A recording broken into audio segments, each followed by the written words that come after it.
Tout pour investir. Dose d'économie.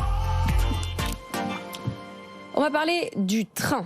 À peine évoqué, le Pass-Rail est plutôt mal engagé, cher Nicolas. Un bras de fer s'installe entre l'État et les régions.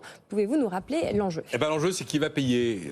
C'est une idée de finance personnelle, puisque c'est combien me coûtent mes déplacements. Le Pass-Rail, l'idée, tout le monde le veut, c'est validé par tout le monde.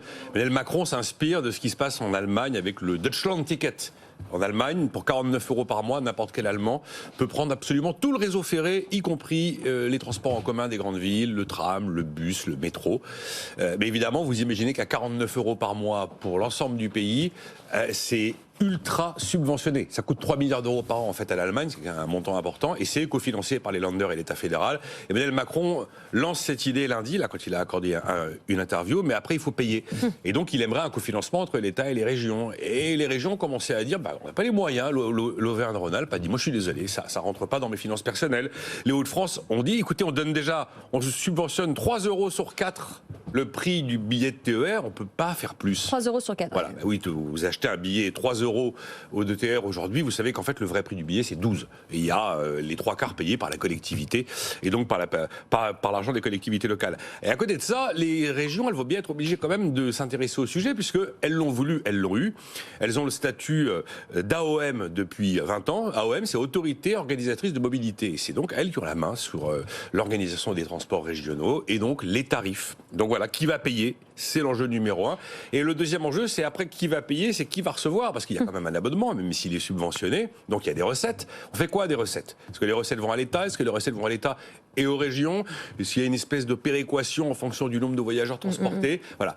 La super bonne idée que tout le monde valide, mais qui au fur et à mesure qu'on la décortique, soulève des questions qui pour l'instant n'ont pas de réponse. Alors premier enjeu, qui va payer ? Deuxième enjeu, qui va recevoir ? Et puis un troisième enjeu, c'est dans les régions où il y a déjà en place une offre de transport. Comment va exister ce projet Macron, pour reprendre votre terme ? Mais c'est partout en fait, il y a partout, chaque région a mis en place son système.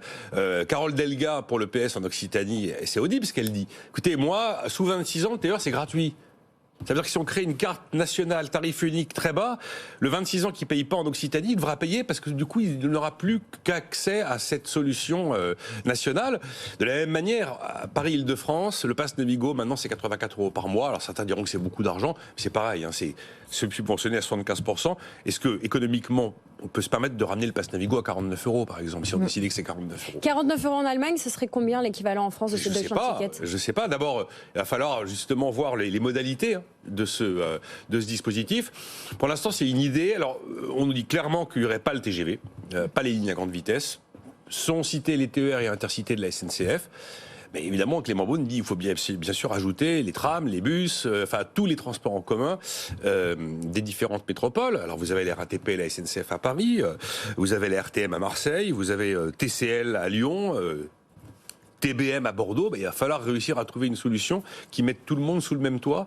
Donc là encore, un sujet qui n'est pas encore renseigné. Maintenant, dans l'esprit du ministère des Transports et de Clément Beaune, une 50aine d'euros. Ça devrait normalement être le prix également en France.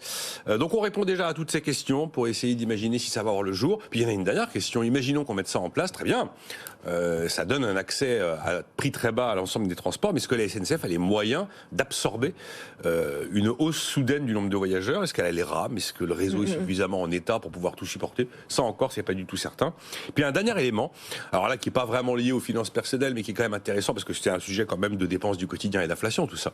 Un dernier élément, c'est qu'en Allemagne, donc on a mis en place le Deutschland Ticket et on s'est rendu compte que ça a eu un énorme effet d'aubaine pour les gens qui prenaient déjà le train, parce qu'en fait ils ont continué à prendre le train, mais avec un tarif particulièrement attractif, et ça n'a pas fait du tout baisser le trafic routier.